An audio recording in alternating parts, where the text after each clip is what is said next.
दोस्तों, एक किला होता है, दुर्ग, फोर्ट, बड़ा किला, मेहरानगढ़ का किला, सोनार किला, ग्वालियर का किला, चित्तौड़गढ़ का किला। जहां प्रधानमंत्री आज रैली कर रहे थे चित्तौड़गढ़ में, तो उनको वो किला भी जरूर दिखाई दे रहा होगा।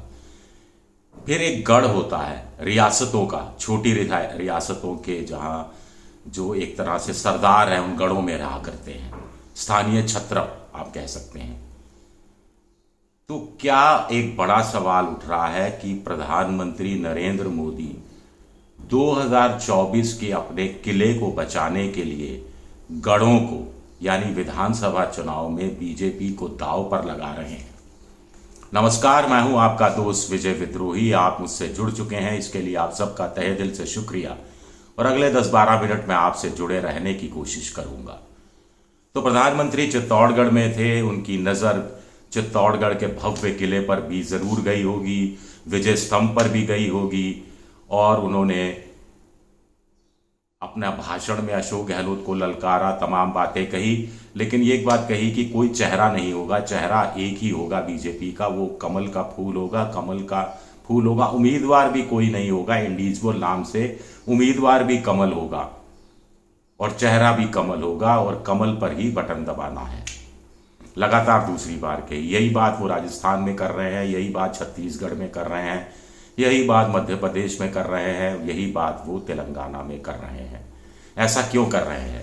प्रधानमंत्री मुख्यमंत्रियों के चेहरे सामने क्यों नहीं ला रहे? कुछ लोग कह रहे हैं कि तुलना की जानी चाहिए 2013 की स्थिति से। 2013 में 2011-12 में अन्ना का आंदोलन, अरविंद केजरीवाल का आंदोलन शुरू हुआ था, संघ ने भी उसमें मदद की थी जन लोकपाल बिल को लेकर, और भयंकर गुस्सा था। फिर दिल्ली में निर्भया रेप केस हो गया, शीला दीक्षित की सरकार थी, लेकिन लॉ एंड ऑर्डर तो शीला दीक्षित के पास नहीं था, लॉ एंड ऑर्डर तो दिल्ली पुलिस यानी मनमोहन सिंह के अंडर में था। राजस्थान में अशोक गहलोत की सरकार थी, ठीक ठाक अच्छा काम कर रही थी, लेकिन जब वोट पड़े तो अशोक गहलोत की सरकार, जो इससे पहले 156 सीटें लेकर आई थी, वो एक साथ धराशायी होगी और 21 सीटों पर आ गई थी।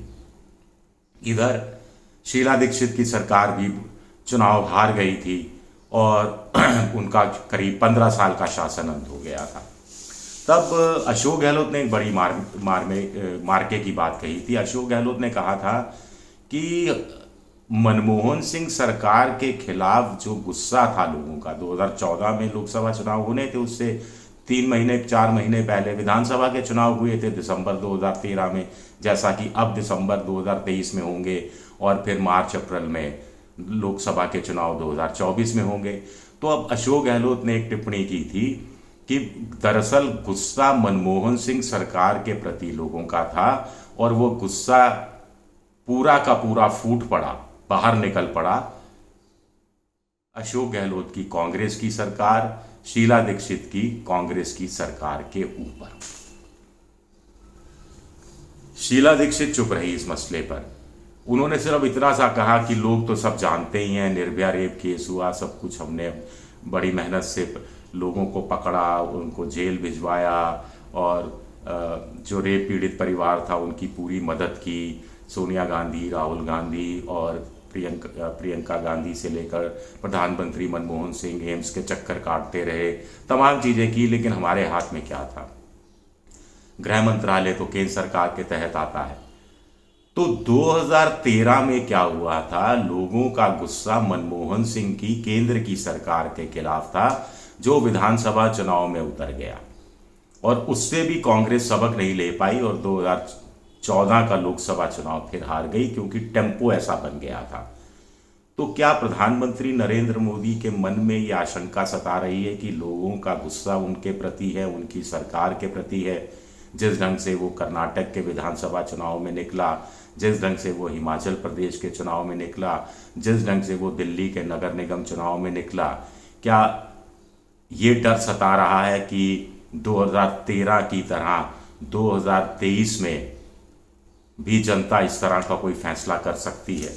या फिर उनको लगता है कि कहानी पलटी जाए, जनता ने 2013 और 2014 में जो किया वो 2023 और 2024 में एक साथ लगातार करने से रोका जाए?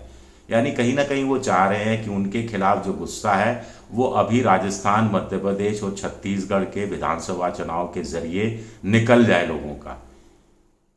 आप कहेंगे कि ये क्या बात हुई, तो एक बड़ा तर्क भी दिया जा रहा है कि क्या किला बचाने के लिए, गढ़ खोने के लिए तैयार हो गए हैं नरेंद्र मोदी।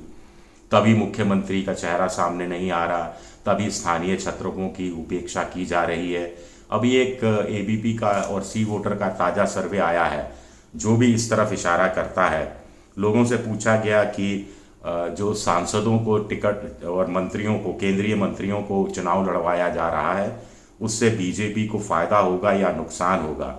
41% ने कहा कि फायदा होगा, 34% ने कहा नुकसान होगा और 14% ने कहा कि थोड़ा सा नुकसान होगा। यानी करीब 50% से ज्यादा, 50% के आसपास लोगों की राय में इससे नुकसान होगा। जनता ये राय व्यक्त कर रही है और उधर संकेत मिल रहे हैं कि मध्य प्रदेश के बाद छत्तीसगढ़ में भी सांसदों को उतारा जा सकता है और राजस्थान में भी सांसदों और कुछ मंत्रियों को, केंद्रीय मंत्रियों को विधानसभा चुनाव में उतारा जा सकता है।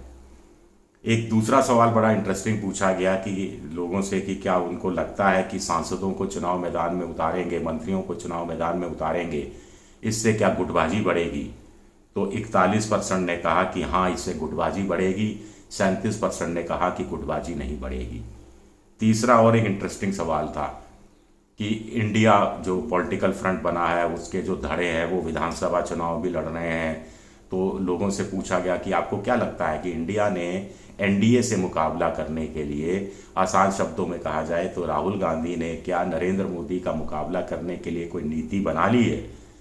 तो 50% ने कहा कि हाँ, नीति बना ली है, 30% ने कहा नहीं बनाई है और 20% ने हाँ या ना में जवाब देने से इनकार कर दिया। उनका ये कहना था कि उन्हें वो अभी किसी निष्कर्ष पर नहीं पहुंच सकते कि नीति बना ली है या नहीं बना ली है।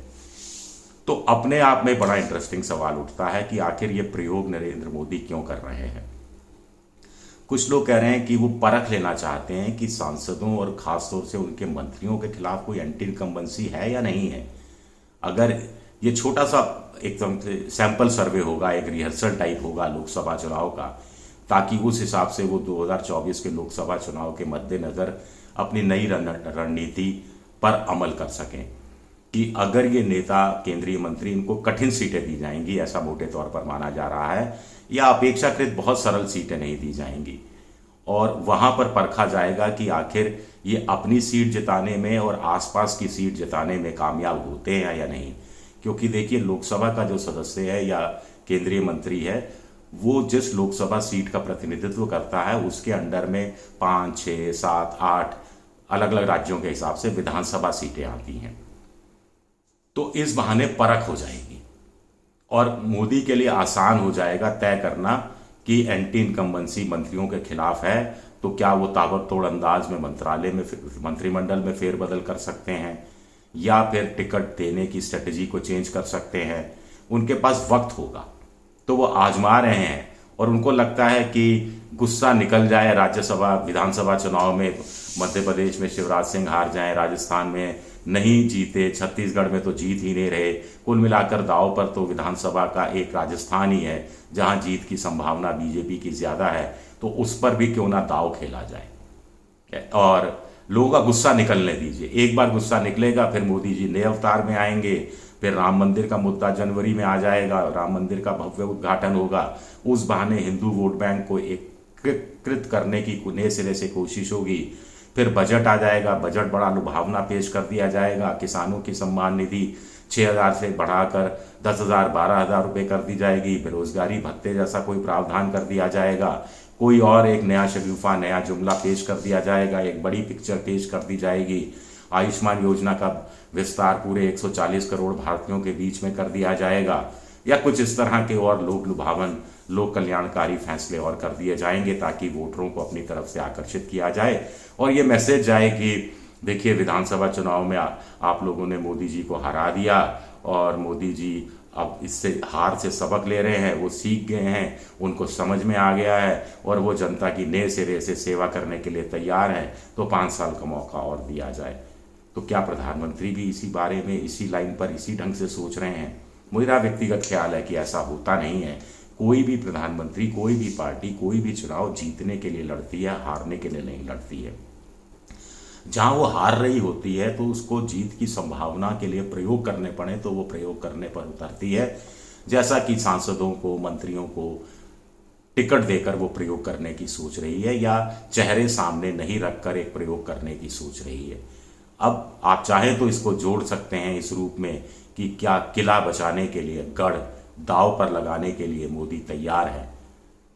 शुक्रिया, बहुत बहुत शुक्रिया मेरा ये वीडियो देखने के लिए। वीडियो पसंद आए तो लाइक कीजिए, सब्सक्राइब कीजिए, शेयर कीजिए और घंटी जैसी आकृति दबा दीजिए ताकि नया वीडियो आए, बेल आइकन, तो आपको तत्काल जानकारी मिल जाए। और मेंबरशिप ड्राइव में भी आप जा सकते हैं, मेरी थोड़ी आर्थिक मदद कर सकते हैं। और साथ ही साथ विद्रोही 7 मेरा ट्विटर हैंडल है, विजय विद्रोही 7 के नाम से मैं इंस्टाग्राम पर हूं, और फेसबुक पर मेरा पेज है विजय विद्रोही पेज, जहां आप मुझे फॉलो कर सकते हैं। शेयर लाइक सब्सक्राइब जरूर कीजिए। शुक्रिया।